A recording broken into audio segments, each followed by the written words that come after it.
nuclear power. Nuclear power. Nuclear power. Nuclear waste. Nuclear waste. Nuclear waste. Okay, I need to show you something. This is a nuclear reactor built in 1962. The atomic power plant of the future. Being developed by Argonne National Laboratory. But it's not just any old nuclear reactor. This reactor is different in many ways from the nuclear power plants that supply some of our homes today with electricity. The biggest difference was the fuel they used to make electricity. This nuclear reactor made electricity out of nuclear waste. Nuclear waste. Nuclear waste. Some kind of nuclear waste. Well, sir, where should we dump this batch? When I think of nuclear waste, I think of that classic glowing green goo in yellow barrels, you know? This radioactive stuff that we end up with after all of the fuel is used up, that we have to store for hundreds of thousands of years because it's so dangerous. Like, we fight about nuclear waste all the time. We say, can we even use nuclear because we end up with this radioactive waste, and where should we store it, and not near my house? And you're telling me that there's a nuclear reactor that can make electricity out of nuclear waste, and it was built in the 1960s? Back then, they were predicting that we would use this technology to build this incredible clean energy future. And by the year 2000, more than half the electric power of the country will come from atomic sources. But today, we're nowhere close to that. We don't reuse any of our nuclear waste. Instead, it just piles up. But if this technology works, that means that our nuclear waste isn't radioactive trash. It's an incredible clean energy resource. And it's just sitting there sucking up money to keep it safe. We think about technology as constantly moving forward. But this is a story about how we left behind a technology that could change our energy future. So, this video is about what happened to using nuclear waste to make electricity, to the clean energy future that we could have had. But more importantly, this video is about the people trying to bring that future back. Nuclear waste. Nuclear waste problem. The concern about nuclear energy. There are concerns about emissions. Abundant power. We need clean energy. Energizes the city. We are coming up with new nuclear reactors That will guarantee a plentiful supply of atomic power for the nation and the world for centuries to come.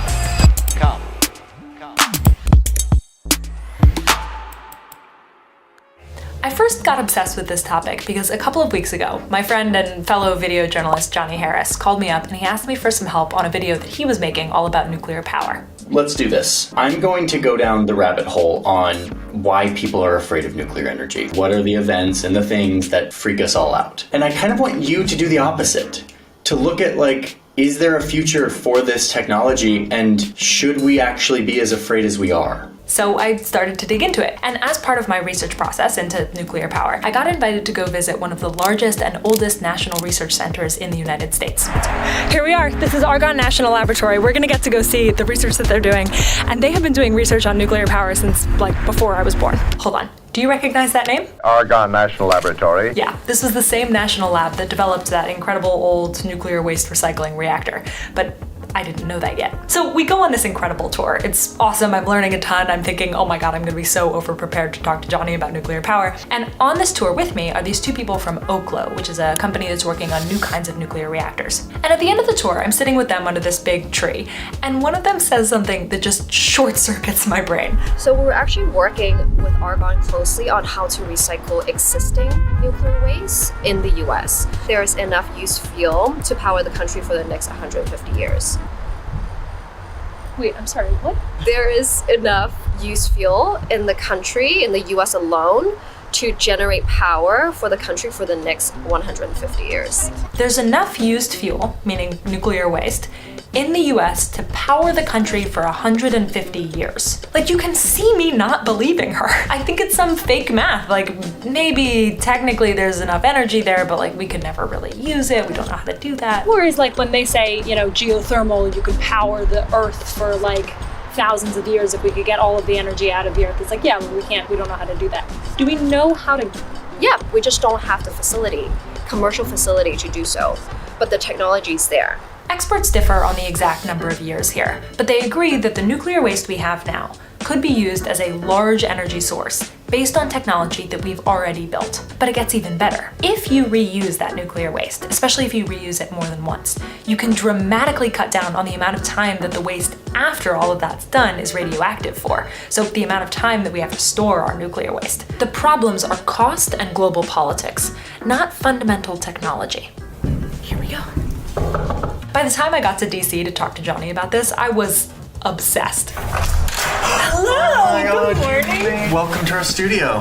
We have all of this nuclear waste, right? And it is scary, but imagine that there was a way that you could actually not just store it, but actually use it. So you can use nuclear waste as fuel for more You can energy. recycle nuclear waste. You can recycle nuclear waste. Yes, and I dived all the way into this in a video that I'm now going to promise is going to be on my channel by the time we air this one. This is that video. To understand what's going on here, you have to understand that nuclear waste isn't what you've been told. All right, let's zoom out for a sec. Basically, all of the electricity that you use, except solar, comes from spinning a turbine. It's magic.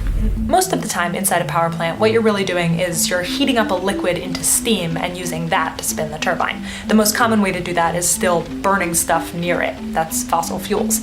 But you could also use liquid that the earth already heated up for you. That's geothermal. Or you can split atoms apart inside special rocks and make them really hot. That's nuclear. And the special hot rocks are uranium. Uranium with Uranium-235! uranium. Sleep. But only a really small part of natural uranium, less than 1%, is a kind of breakable uranium that can sustain a nuclear reaction. This is uranium-235. The number refers to the number of neutrons in the atom. So typically uranium goes through a process called enrichment, which is making more of the uranium-235 out of the less useful uranium-238. By the time that's all done, your fuel looks like this. If you take your finger up to your first joint, that's about the size of a uranium fuel pellet. Those pellets then go into these long metal rods that I got to see while I was at Argonne. And then comes the nuclear reaction. So you fire a bunch of free atoms at your uranium-235, which cracks it into smaller, very unstable atoms, and throws off a couple other neutrons in the process, which zoom off and hit more uranium nearby, and then more and more, a chain reaction of splitting atoms. And each time they get split, a little mass turns into energy, which makes the rods really hot, which heats the water, which spins the turbine, which generates electricity. Ta-da! But eventually, after 4 to 6 years, you've broken enough of that special uranium that the reaction stops working efficiently. And that spent fuel is now considered high-level nuclear waste. At this point, that waste is a mix of 238 and a little bit of leftover 235 and a bunch of very unstable atoms that give off ionizing radiation. That ionizing radiation, in large doses, is the bad stuff. It's the scary, invisible killer that affects our tissues and our DNA in often deadly ways. And the thing is, this nuclear waste stays radioactive for an insanely long time. We're talking hundreds of thousands of years sometimes, which is, to put it mildly, a problem. We've got to find better and safer ways to store nuclear waste. Waste that can remain radioactive for centuries, that remains a big problem. Right now, most nuclear waste in the United States is stored in dry casks that look like this to protect people from the radioactive material inside. Those dry casks are meant to last decades, but not hundreds of thousands of years, which is what we're talking about here. So we've been having this ongoing fight for decades about what to do with nuclear waste. There are options for long-term storage, and some countries are already doing that. Johnny and I got into the details in his video. But right now, in the US and in lots of other countries, there are a lot of dry casks full of nuclear waste just sitting there at nuclear power plants. So to summarize, we take uranium out of the ground, we use it once, and then we store it basically forever. This is the once-through fuel cycle that the US has today. Now listen to the analogy that they used in the 1960s to describe how stupid this fuel cycle would be. Would you say that using the 235 and not the rest is sort of like using the cream and throwing away the milk? Exactly. The key is to figure out how to filter out the stuff that's still useful from the real waste that's not. Turns out Argonne is one of the few places that is still testing nuclear waste recycling in the US, and I got to go see it. I'm just gonna go right on up, and they're gonna tell me to stop filming right now. It was a whole thing. I had to send them my passport to prove that I was a US citizen before they'd let me on the tour, and I wasn't allowed to film inside. In order to go into this place that I can't show you, I have to wear these cool safety glasses. How do I look? Amazing. Let's do it. Luckily, Argonne itself has actually published footage from the lab that I toured, so here's what they're doing inside that large protective box. First, they cut up the nuclear waste into little pieces. Then they dissolve those pieces into a vat of molten salts. When they run electricity through that vat, it separates the uranium and other useful materials from the rest of the junk and pushes it across the vat, where it creates deposits of the useful stuff on the other side. Then they make new fuel rods out of those deposits and stick them back in a reactor. And it's not just possible to do that once, you can do it multiple times. Not just making electricity, but also reducing how long that waste is radioactive for, because you're using up the materials that last the longest. From hundreds of thousands of years down sometimes to hundreds of years, which is a much easier time frame to store something. If you can pull this off, you can have a nuclear fuel cycle that looks like this. You mine the uranium, you use it in a reactor, filter out the useful stuff, then you use it again and maybe again and again. And when you can't anymore, then you put it in much shorter term storage that's much more manageable. This is called a closed fuel cycle, and there are lots of variations, but it's not hypothetical. Some countries, like Japan for example, are already doing this. And they say they do it because it reduces their dependence on imported fuel, it conserves uranium, and it reduces the radioactivity of their nuclear waste. Which makes sense. So, what happened in the United States? Tonight I want to have an unpleasant talk with you. In 1977, President Jimmy Carter announced new policies meant to stop the growing risk of nuclear war. And that meant stopping all nuclear recycling. Why? Well, you remember the materials that we separated out during the recycling process. One of those materials was plutonium, which is a highly radioactive element that was seen as the highest concern for nuclear proliferation. So President Jimmy Carter stopped all nuclear recycling, saying, quote, "A viable and economic nuclear power program can be sustained without such reprocessing and recycling." The US moved away from the kinds of reactors that could handle nuclear waste, called fast reactors, and toward the kinds of reactors that exist today, called light water reactors. But while the US stopped nuclear recycling, other countries didn't. The ban on nuclear recycling stopped being seen as helpful to slow the threat of nuclear proliferation. So President Reagan lifted the ban in 1981, but by then, companies had invested in the kinds of reactors that couldn't recycle, the kind that we have now. Today, the main claim is that nuclear fuel recycling is too high cost. It's just not economical.